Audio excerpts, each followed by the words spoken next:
Hello and welcome back to Real World Magic, where we make your life more magical. My name's Neil and today we're going to be talking about talking. No, don't go just yet, because this is still Real World Magic and we're not just talking about words. We're talking about how to use your words and actions magically. These are magical words, if you like. And I'm not just talking about illusion here, not really. I'm talking about how to get powers that you can use to make your life better forever. And if you think that sounds wacky, don't run away, because I'll explain it. It's a learnable skill and you can do it. I've taught this sort of stuff for decades and I'll teach you as well. And I don't make claims that I don't keep. This is called linguistic deception and it's all about communicating in a magical way. Honestly, it's like real magic when you do it right. So how do certain phrases rub people up the wrong way? How do some words said in a certain way mean one thing to one person and said in a totally different way mean something else entirely to the same person? Or how can your words mean two different things depending on who you're talking to, depending on who's listening, even in the same context with the same intonation? In today's episode, we're going to give real-world magic examples of how people can use linguistics and language to make other people think the way they want them to. And I'll show you how you can use these techniques to get what you want. This is honestly the closest thing to real magic that you'll ever know. So if you're willing to put your magic wand away for a moment, I'll teach you some real-world magic. Now before we get started, I wanted to let you know that there's a lot in this video. And when I lectured at the UK's Exeter University on this stuff back when I was doing my PhD in 2010, I used to deliver this sort of content over a matter of weeks. If any of it doesn't make sense or you need clarification, feel free to watch the video a couple of times, maybe rewind it, and if you still need some help, put something down in the comments section. I always check my comments every single day, so I should reply very quickly. Okay, with that said, let's get into the first and possibly the most important point. Point 1. The most essential thing to remember about linguistic deception and real-world magic is that anything you say is immediately created in the mind of the person listening. And this is true magic. One of the foremost thinkers on the subject of magic and mentalism, Luc Jamay, said that definition equals creation. And that means if you can think of it and then say it out loud, it becomes real in the mind of someone else. So let's think of a black cat, and you'll probably have heard this example before. Now that I've mentioned the black cat and that I've defined that cat as black, it's unlikely that you thought of a ginger cat, or perhaps you did initially think of a ginger cat and then made it black in your imagination. Of course, now that I've mentioned the ginger cat, you might start thinking about a ginger cat, and that's the power of definition. You define or name something aloud and it becomes real. In history, wizards would call this substantiation, and latterly transubstantiation. The latter word got a different meaning as time went on, but what this means is that you substantiate something, you give it substance. You'll probably know this from watching YouTube, and if you, like me, have any experience watching interrupting adverts, really annoying, you'll see people say, "Have you ever thought whatever?" And the answer has to be yes, because they've just made you think of it. Now, while you may want to substantiate the things that you say to make them real, and that's a good thing, right? Well, you need to be very careful with this new magical skill too. You can easily bring dark or unfavourable things into your life as well. And this brings me on to point 2. Point 2. There's nothing to worry about.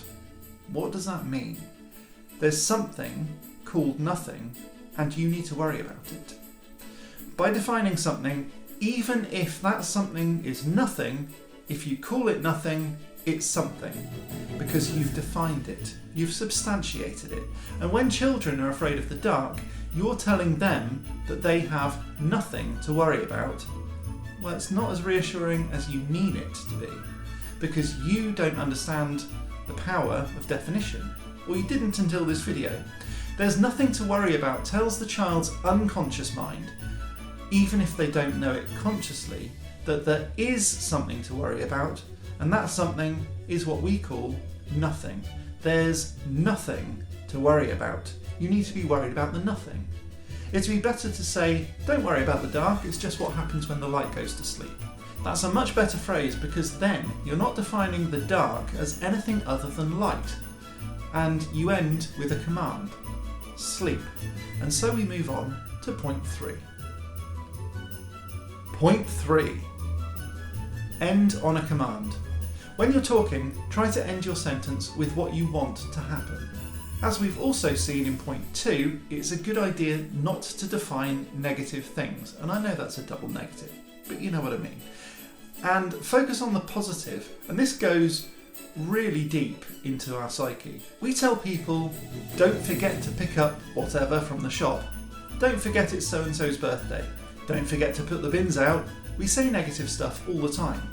And what do we end up doing? Forgetting, right? So let's change things up a bit. Let's be positive. Remember to put the bins out. Remember the birthdays. Remember the shopping list, your grocery, whatever. Then we look at things like why not? When I was working as a marketing consultant, I got so much stuff posted through my door or sent into my inbox or mobile phone even, saying things like, why not go to the cinema? Remember Orange Wednesdays? They did that. Orange, one of the world's biggest companies. Now I know that they're not as big as Microsoft, Amazon or Google, but I think you'd agree that they are, and certainly were at the time, a pretty formidable telecommunications company. And they said, why not? And I'll tell you why that's bad. Why not asks your unconscious mind, not necessarily your conscious, but your unconscious mind, which is a lot more powerful, to think of all the reasons why you should not do something. Why tempt fate? There's surely no good reason. Just say, go to the cinema, and cut out the middleman of interpolation and interpretation. You don't want commands to be ambiguous, you want them to be direct. So end on a command, not a question, not ambiguity, a positively phrased command. Be positive, please. Let's move on. And when we do, let's move into silence. Point 4. Silence. Silence is a very underestimated but incredibly powerful tool. It gives time for people to think and it allows you to implant some very powerful suggestions, often not by saying anything. I've got huge discounts just by saying, that's a lot, and then just staying silent. Most people don't like what they consider an awkward silence, and that might include people like you. You might feel distinctly uncomfortable staying silent, distinctly uncomfortable about silence, and if you do, learn to get over it if you can. You're going to do a lot better in life if you can stay quiet and allow others to fill the gap. Let's give an example. You're buying a car, you go into the showroom and you ask, how much is this car? The salesman replies, £40,000. You just nod, raise your eyebrows and say nothing, no sound. No grunt or exclamation, just silent acknowledgement of their reply. They know that you've heard it, they know that you're thinking, and if you raise your eyebrows, they wonder what you're thinking. They maybe think, that's too much. What happens next? Give the salesman time to think. And what do you think will happen next? It won't happen every time, but more often than not, you'll actually be offered a better price without having to negotiate or say anything. Your silence has worked for you. Now, before I employ the same rule of silence myself, I'm just going to mention that if you haven't already signed up to my mailing list at realworldmagic.net, then you really should, because it means that you'll get content like this free that I won't put out anywhere else, and it's sent direct into your inbox. I never spam anyone with anything either, by the way, so please be sure to check that out. I've also got some merch on there, like the awesome King of Farts t-shirt, and also there's a place where you can submit your own ghost stories and it'll be read live on my channel, which is pretty cool. I've got magic courses for Patreon subscribers and members too, so check out patreon.com/realworldmagic as well. You can also buy me a one-off beer at paypal.me/realworldmagic too, if you enjoyed this content. I hope you found it useful, and if you like this video, please do give it a big thumbs up, which tells YouTube that it was a good video and more people should see it. Subscribe for more of this sort of stuff, and if you do subscribe, remember to click the bell button so you'll be notified when I go live or upload a new video, and you won't miss it. Let me know how it goes with your linguistic perception, because when you get really good at it, it really is like real world magic. And on this point, I'm going to take my own advice and hold the silence. Thanks very much for watching. I'll catch you again next time, but until then, as always, Stay magical. Please subscribe to Real World Magic. While you're there, click the bell button to be notified of future uploads, and have a look at all of my social stuff. Remember to donate on Patreon if you really liked it, and I'll see you again next week.